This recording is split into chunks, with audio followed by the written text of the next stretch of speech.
Welcome everyone for us. Welcome, everyone. Being a Luddite, I'm not good with the computer, so if I louse something up computer-wise, please forgive me. It's been so long now since Sylvia and I had a conversation, probably a coffee hour back before the pandemic, in which we both discovered that we were from the South, which started a conversation and ended up with this idea about having a meeting that kept going on and on. So we met with a bunch of us getting together over a period of a year.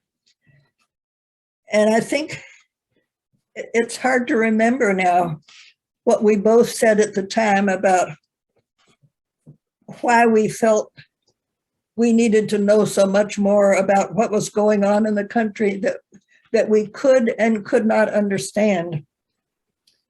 I know my own thoughts were about colored people, as we call them, having to go into the balcony of the movie theater, colored people having their own school, and it was only an elementary school, not even a high school, colored people having their own faucets to drink out of in a public place, or their own restrooms in a public place. Something about that was terribly wrong. And even as a child, I knew that was weird. I didn't know why, and nobody talked about why. But as I got older and had a little more education and a little more experience, and of course, by the time I got to college, actually more like graduate school in Kentucky, when finally Blacks were in the college, I knew a lot more. But I didn't know about, the Trail of Tears, Chinese Exclusion Act, Juneteenth. All those things were still off my radar screen. But one thing I did know was that every time there was an issue, it was affected by racism, whether it was education, entertainment, politics, marriage. There's a whole list. I looked at the awareness about health, housing, entertainment, the military, media, even religion. Everything was affected by racism. And by then, it was clear I needed to know a lot more than I did. So it seems to me that this last couple of years during the pandemic, of course, we've seen even the pandemic is affected by racism, and our treatment of the pandemic has been affected by racism. I started collecting, as a part of this group get-together, every article I found in the Globe in the last year that reflected prejudice or racism. And I have 3 huge folders. It's unbelievable. But that, to me, is why I got involved in this. Sylvia, you got any more thoughts on that? Yes, actually, we're almost at 1-year anniversary when Lois and I looked at each other soon after January 6th of 2021 and said, the racial divide in this country is something we really need to put some attention to. And we decided we would start a group of whoever was interested to come and learn more about that racist divide, which we were very concerned about. And so we started a group of 5. We were going to have 5 sessions. Well, here we are a year later. We had those 5 sessions, and the people who came to that group, some of whom are here tonight, decided they wanted more. So we continued meeting, and in the summer we went to monthly meetings. And then we decided we'd learned so much that we thought was important. We wanted to share it with the general congregation, other people who would be interested. And that's how we chose the book, Uncomfortable Conversations with a Black Man. We'll tell you more about that in a few minutes. But one of the things that was the most meaningful to me was to have other people with me trying to learn about these hard topics and supporting each other, not with judgment, but with welcoming support.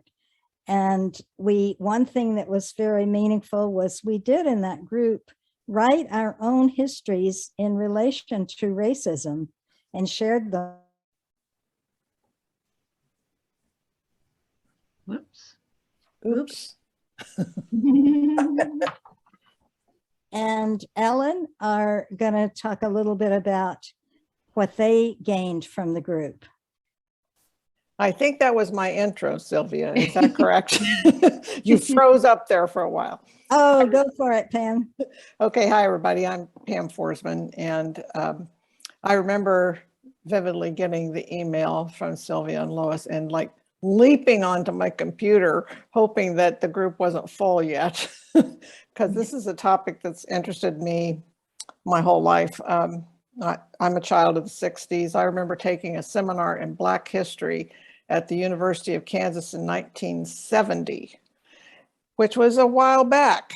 And, and my interest in that subject has just continued. When this group formed, I think one of the first things we identified was that we're all swimming in this sea of racism. We're all racists. This is how we were brought up. This is what our society is centered on.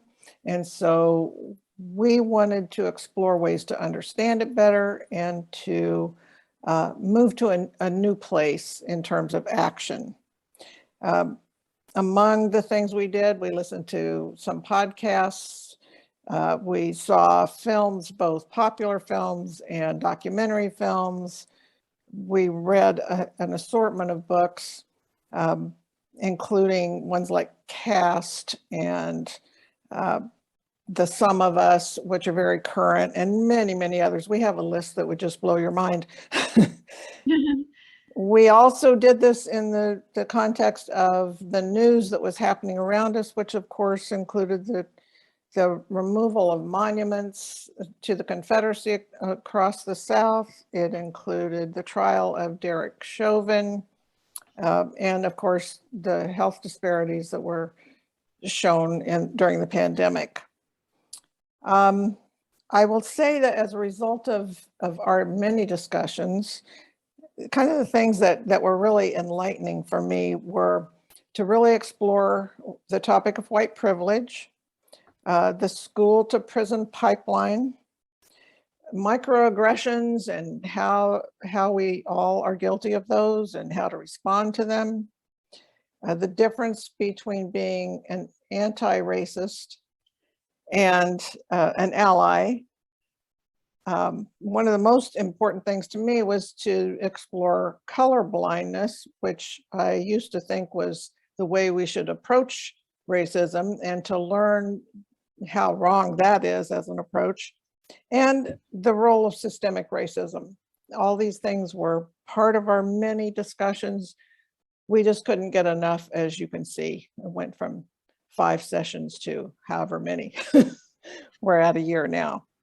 I think my overall impression was what I learned is, as a white person who has very little contact in my current life with people of color, that I can still do something to enlighten myself and to influence how I operate in the world, to incorporate these insights into my daily life, and to just see through new eyes. That's the benefit of discussion. So I will hand it off to Ellen. Thank you, Pam. Even before Trump and before George Floyd, There was the March on Washington, George Wallace resistance to desegregation of schools, the Detroit race riots. I lived through all this, and I felt the immorality of racism in my bones. And I thought of myself as a good human being, fair-minded, and not a racist, until I joined this discussion group. And I never clearly recognized my own unconscious biases or in the invisible inherent privileges I had as a white person in America. And through the books we read, films and videos we viewed, the introspection we did, it helped me become more aware and observant, allowed me to examine myself and my actions more honestly, and recognize subtle injustices and learn there are ways I can make changes in my own life to defy racial inequities and injustice and truly become an ally for people of color in America. And some examples there are reaching out to elected officials on voting rights, but more importantly, taking pains to make sure who gets elected. Patronizing Black businesses, advocating for prison reform and childcare subsidies, working with law enforcement to encourage change in their behavior with people of color, to break the school to prison epidemic. These little things that we can do are there, but the introspection that was part of this discussion series was so powerful to me. And I learned to appreciate the pervasive fear that cloaks everyday life for people of color in America, and how prejudice breeds a cycle of unending barriers to life advancement for these people. And to see that at its crux, racism is hate driven by fear, the fear of losing power, position, and privileges for whites. And it's a direct outgrowth of slavery in all of its ugliness. All right, my turn. Hi, everyone. I'm Maureen Riccicci, and I'm going to talk to you a little bit about the book we chose to for this series. As Pam said, our group read and viewed many resources on racism, its history, and its current manifestation in America. We found Emmanuel Acho's book, Uncomfortable Conversations with a Black Man, to be unique in its accessibility, its structure, its content, and its basically open-hearted generosity. Acho's book is an invitation to pull up a chair and join the conversation about race and racism. There's no blame, there's no shame, just a straightforward and honest reflection and a call to action. He provides historic content that he ties directly into current times. As a group and individually, we appreciated its brevity, how easy it was to read, and its good transitions between topics. We especially like that each topic Acho covers ends with a section he calls Talk It, Walk It, with ideas for everyday doable actions to be involved in the anti-racism fight. We agreed it was probably the best read we found to start conversations and facilitate self-reflection in a group such as this. The book is based on a series of videos that Acho did, called that Uncomfortable Conversations with a Black Man. And right now we're going to show you his introductory video to this series. Later on, when Sylvia discusses the process and what's involved in the 3-session course, you'll see that we're going to, part of the course, be watching some of his other videos. So sit back and take a listen to the introductory one. Welcome to the first of hopefully many episodes of Uncomfortable Conversations with the Black Man. In the midst of all this chaos in our world, so many of y'all have reached out to me, and by y'all, I mean white people, have reached out to me asking, how can I help? How can I join in? How can I stand with you? So I've created this for you because in order to stand with us and people that look like me, you have to be educated on issues that pertain to me and fully educated so that you can feel the full level of pain, so that you can have full understanding. I fervently believe that if the white person is your problem, only the white person can be your solution.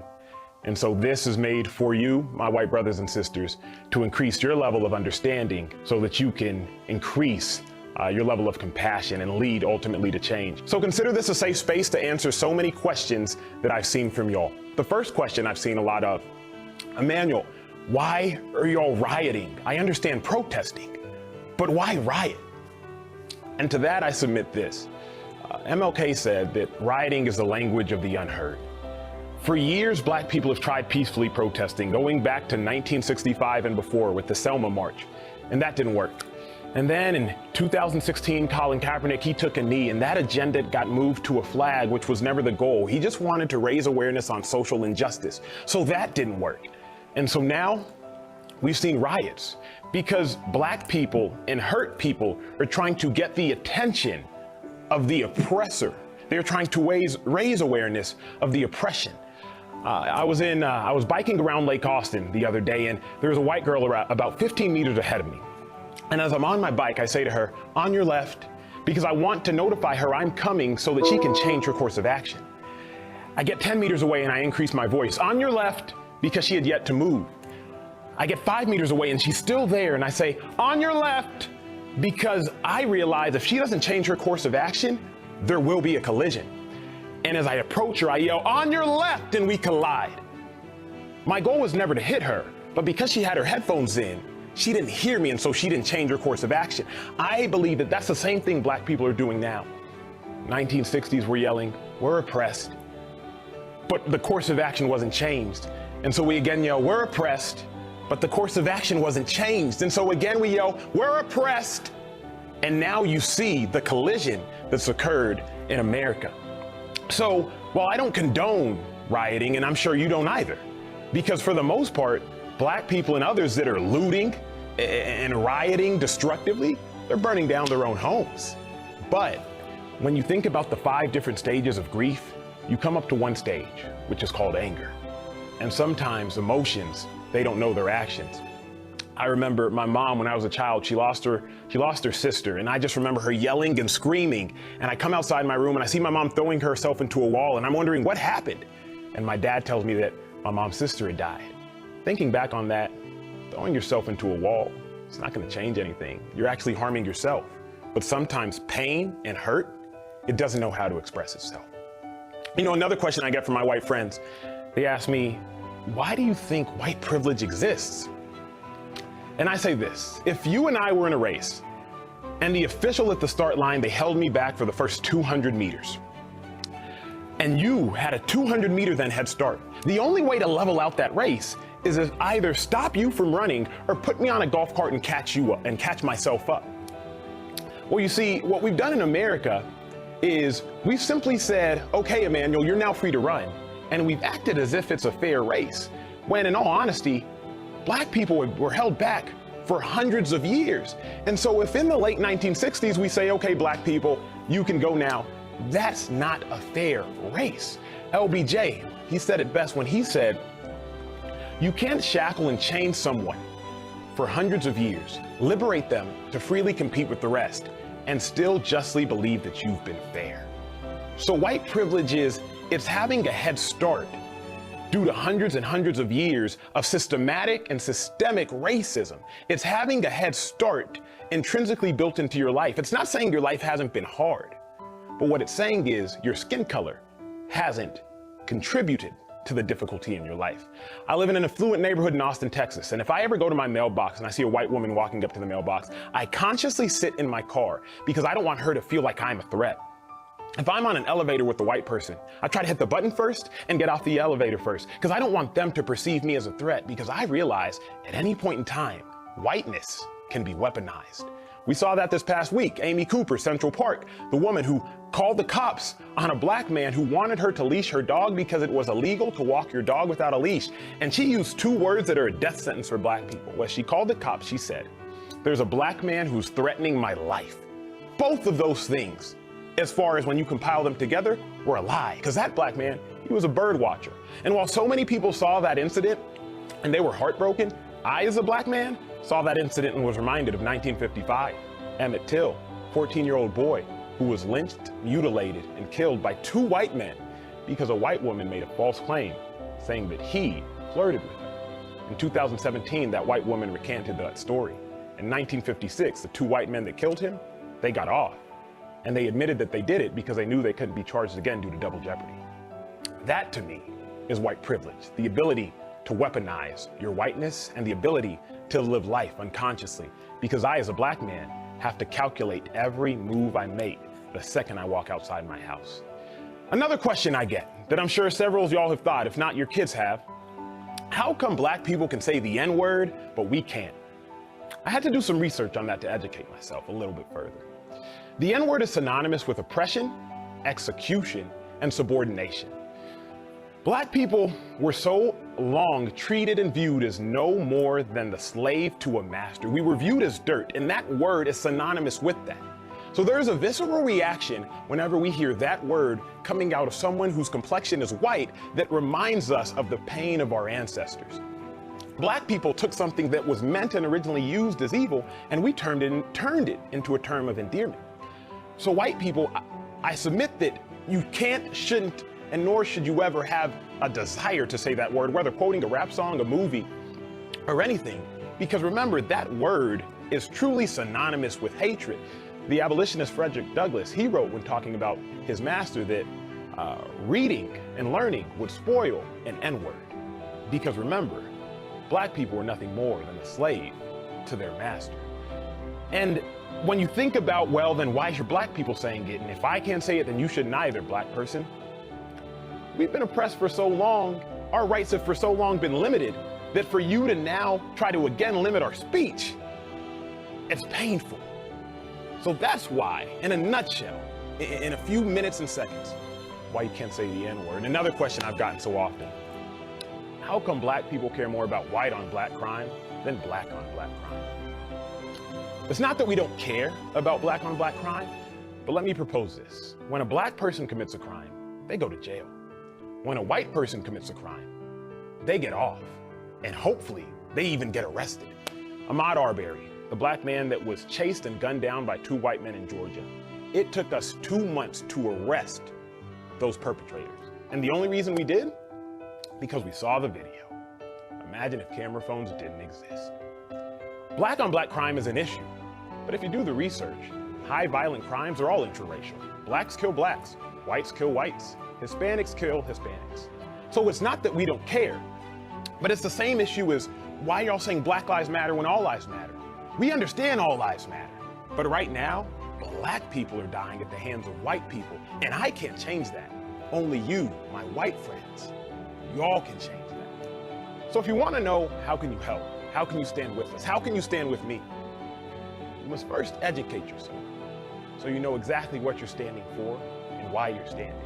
Because the only way we can solve this issue is through exposure, through education, through compassion, and through empathy. Thank y'all for tuning in to the first of hopefully many episodes of Uncomfortable Conversations with the Black Man. Consider this a safe space to educate yourself and help me help you by leaving your questions and sharing this video. Because while you might think you're not ignorant, someone you know and someone you love, they may be.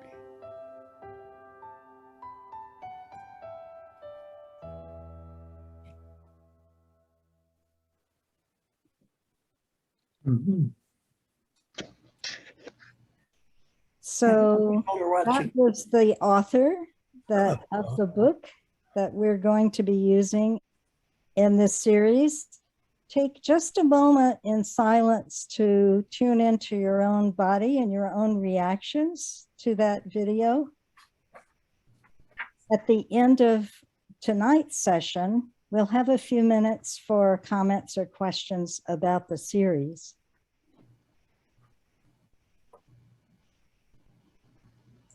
When we go to the series, we will be discussing things like the straight talking from Emmanuel Acho in the video that you just saw.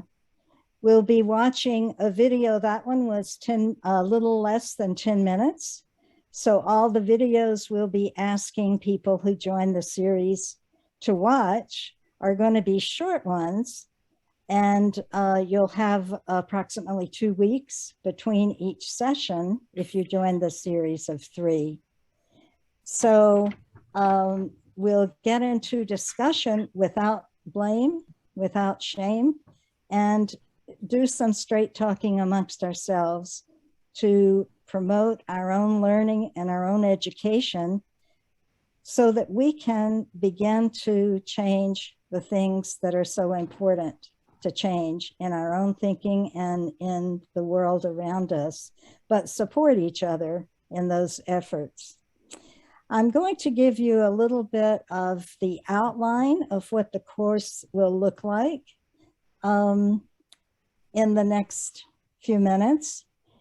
It's all going to be held on Zoom. And by the way, this video that we just showed will be part of this introductory session, which is being recorded, so that if you want to watch it. What's wrong? What did you touch? No, she just No, froze. no, no. It's If you want to let other people know about the series, you can also share the link Picture on the screen. about the series with them. So this will be a 3-part Zoom series. The book, Uncomfortable Conversations with a Black Man, is divided into 3 parts. It starts with you and I, and then it goes to them, and the last section is we. And one thing that our initial group liked about this book is that it really raises a lot of questions and takes us on a journey to move toward actions in our everyday life as we become more aware of the problem of racism in the United States. Our main goal is to provide a safe place to have these uncomfortable conversations about racism and how it affects our lives now.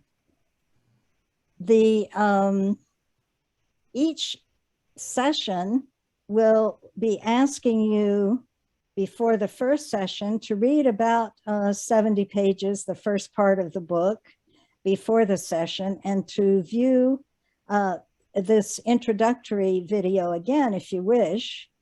And before sessions 2 and 3, we'll also be asking everyone who participates to read the next section of the book and watch a very short video. And then we will have facilitated discussions. We'll have breakout sessions of 3 or 4 people so that there can be some honest and intimate conversations, and we will be facilitating those.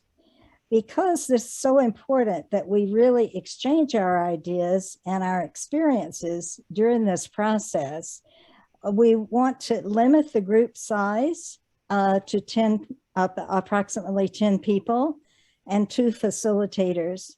We have the capacity to offer 2 groups simultaneously if we have more than 10 people sign up. And the dates are on Zoom, February 15th. It's all on Tuesday evenings, 7 to 8:15. So it's an hour and 15 minutes, the actual session. February 15th is the first one. March the 1st is session 2, and March 15th is session 3. We have had a donation from the Peace and Justice Committee of First Parish Bedford to help subsidize the books. So if you sign up for the course, you will be able to purchase the book from the church office at a very high discount. The book will cost you only $5. And we ask that you bring to the church office exact change or make your check out to Maureen Riccicci, who has purchased the books in advance for us. Call the office though before you go to pick up your book. Actually, Maureen says they'll probably be there tomorrow or Friday. So call and make sure somebody's there. if you decide you want to join the course. And you can sign up for the course anytime after tonight by sending an email to either me or to Lois. And if you send an email to Lois, send it to Brown. He's the tech person on Lois's team, and he will let her know right away. So either way, you can sign up. There's no cost to the sessions themselves. And the book, as I mentioned, is available to you for $5. There won't be any refunds, and we want the books to go to people who are going to actually participate in the course. So we hope that you will be able to do that. If you have any difficulty getting to the church to pick up your book, Maureen has generously offered to deliver books to people who can't get out to pick them up. So those are kind of the details. I'm going to ask my team if there's anything important that I forgot to mention. And then we're going to go to any questions or quick comments, and we're going to be sure that we sign off here by 7:45. Not getting into the actual discussions of the video tonight. We'll save that for the first session. So anything else, team, we need to add? Ellen? Yeah, just to reiterate what Maureen said earlier, that the book is very accessible. And when we say 70 pages, it's about a third of the book. It will fly. I mean, really, so don't get intimidated by the number of pages. It's an easy read, but you know, you can get a lot out of it. And the other thing, Sylvia, I wasn't sure if you wanted to mention that we'd like people to get in touch with you or Brown on behalf of Lois by the 8th, Tuesday the 8th. So we have a head count on how many people are interested in joining for the 3 sessions.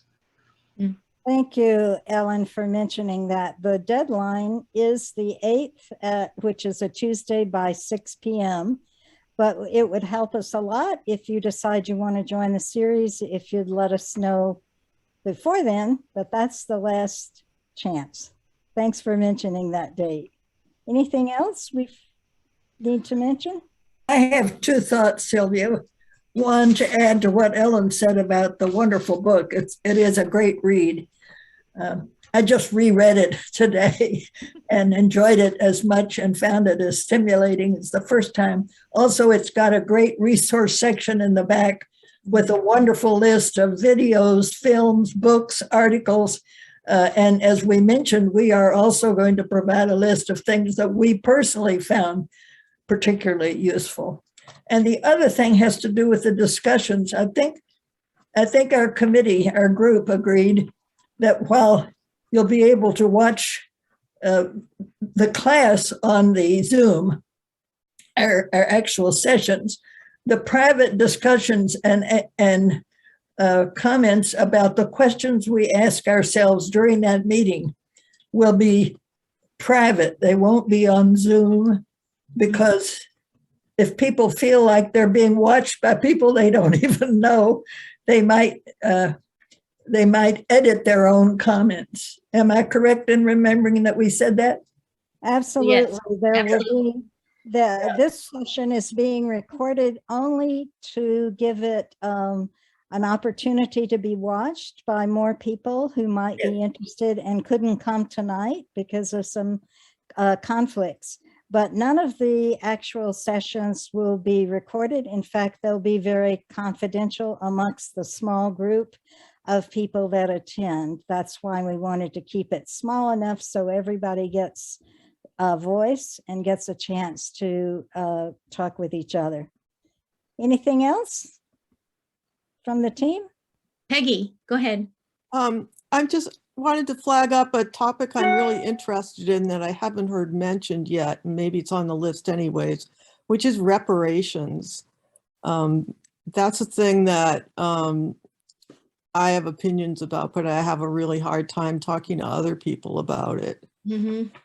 And there'll be lots of topics that people want to bring in that maybe aren't addressed directly in the book, but will be on some of those resource lists that we have.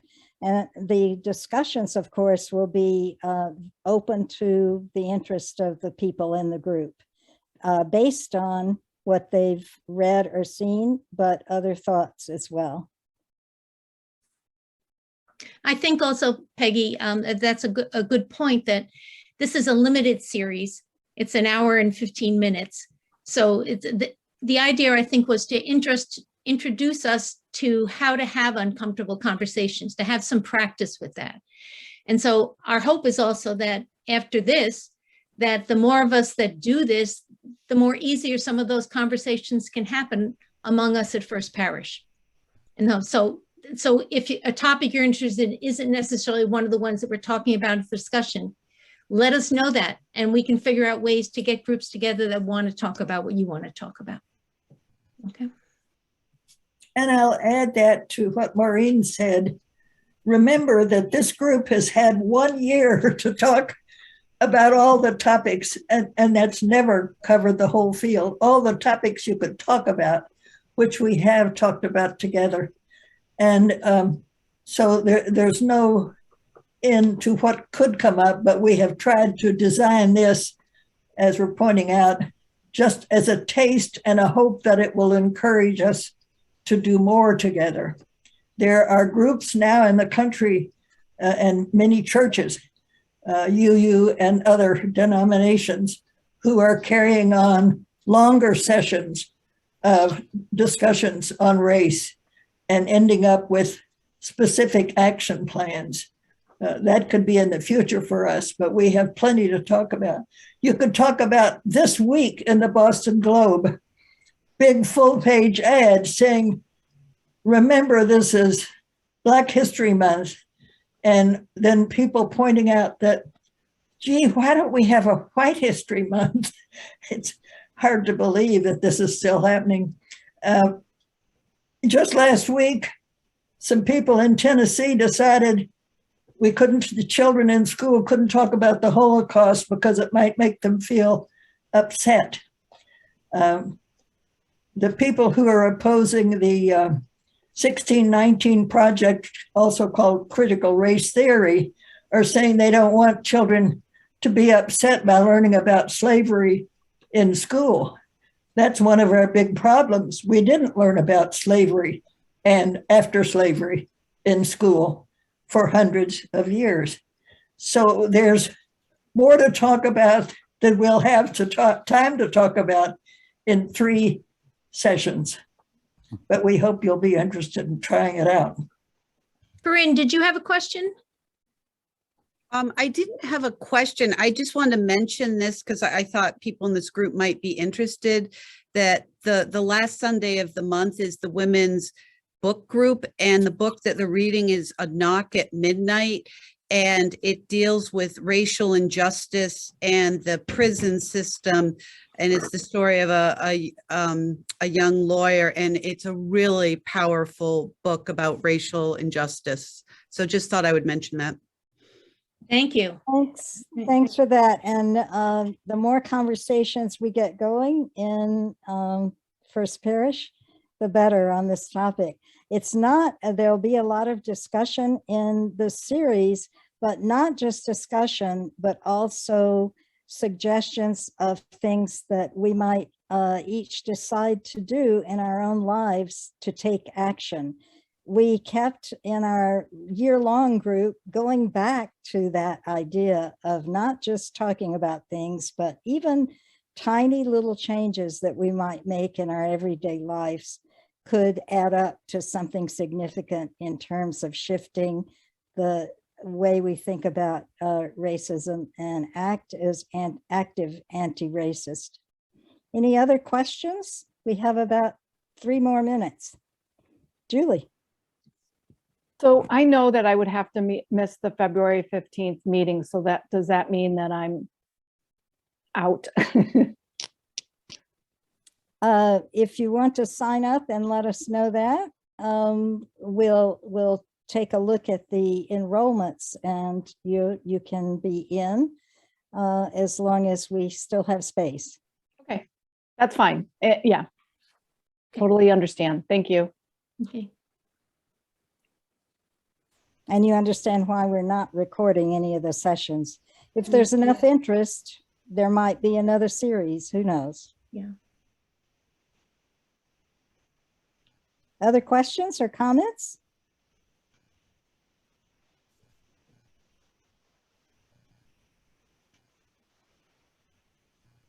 I'm not seeing any. Ellen? Yeah, I just wanted to add that if people are interested in the series, when they contact you, Sylvia, you'll be providing them with the Zoom links for the 3 sessions, right? Yes, February the 8th is the last deadline for signing up. And right after that, we'll be assigning, if we have more than one group, we'll be assigning people to one of the 2 groups and sending out the appropriate Zoom links. We'll also send out the quote, before you come, homework assignments, which are suggestions to really read as much as you can those chapters before the session and watch the videos, but we'll send the link to the video for sessions 2 and session 3.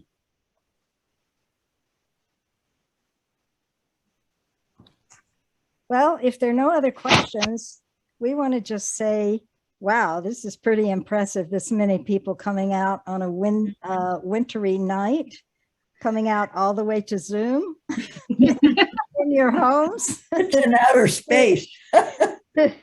To be interested in trying to do something about one of our nation's most serious problems, which is racism. And we hope that if this is, the timing is good and you're ready to jump in, we're looking forward to joining with you and learning more, as we always do in these discussions. Ellen put the email addresses in the chat if you need to take a look at those for signing up for either Brown or myself, and we will be getting back to you. Have a really good night, and thank you so much for joining us. And you didn't even have to plow to get here, so that was a good thing. Right. Take good care. Bye-bye. Thank you. Good Thanks, night, everyone. everyone. Wonderful to see you all. Good night. Good night. Night.